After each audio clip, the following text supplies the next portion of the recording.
Gauteng's experiencing a fuel shortage. Pumps have run dry at more than 100 filling stations in and around Johannesburg. And to tell us more, we joined now live on the line by Reggie, Sibiya, the CEO of the Fuel Retailers Association. A very good morning to you, Mr. Sibiya. Thanks indeed for joining us. Now, pumps have run dry. Can you give us an account of that? Yes, definitely. Just before the beginning of the weekend, we had over 70 sites from the BP network reporting being dry on ULP 93, 95, and diesel 50, and also some retailers from Engine and Chevron. So it's mainly been coming out of the two main depots for Gauteng, which is Al Road and Langlaagte.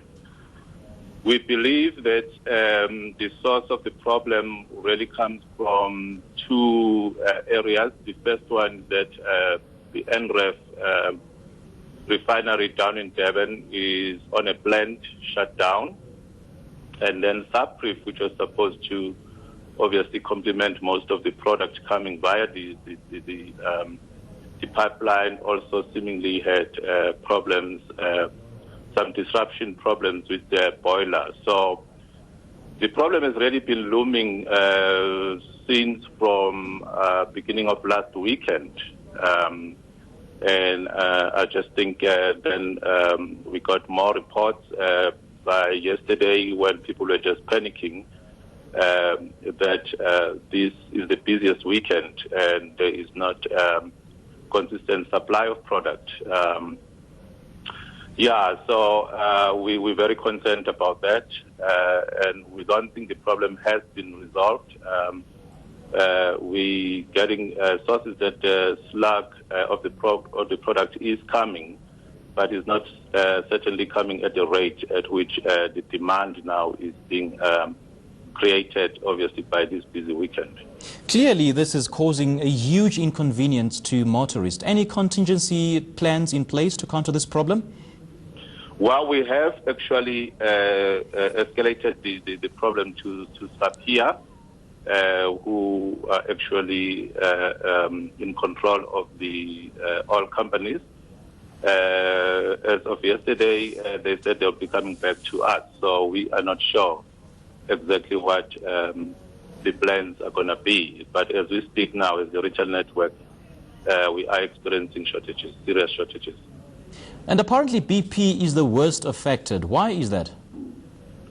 We're not sure why BP, because, I mean, they also get from the same depots. So it really has to do with the different plannings that different oil companies have put into place when there is a problem of this nature. So we're just not sure why it's affecting BP more than the others, but definitely it is. And how long is this problem projected to go on for, seeing that we are approaching the long weekend? Well, for us, you know, the matter is we are already in the long weekend, you know, and when these things start happening and the demand, you know, obviously start to increase, it takes some time to actually then deal with the backlog. So I would think that we basically will still experience another week of these long shortages with the product. So are you saying that motorists are going to go yet another week with fuel shortages? And what can motorists do at this stage? Well, the inconvenience again that you spoke about, which is, well, if you go to a site, there's no product, you've got to just go and find another one that's got a product, you know.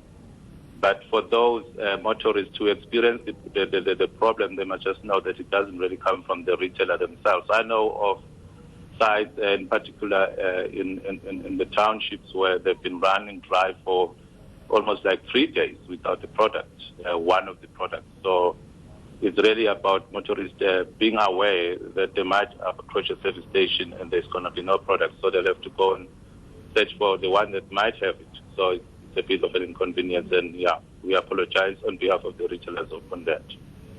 Indeed. Mr. Sibiya, thank you so much for joining us. My pleasure.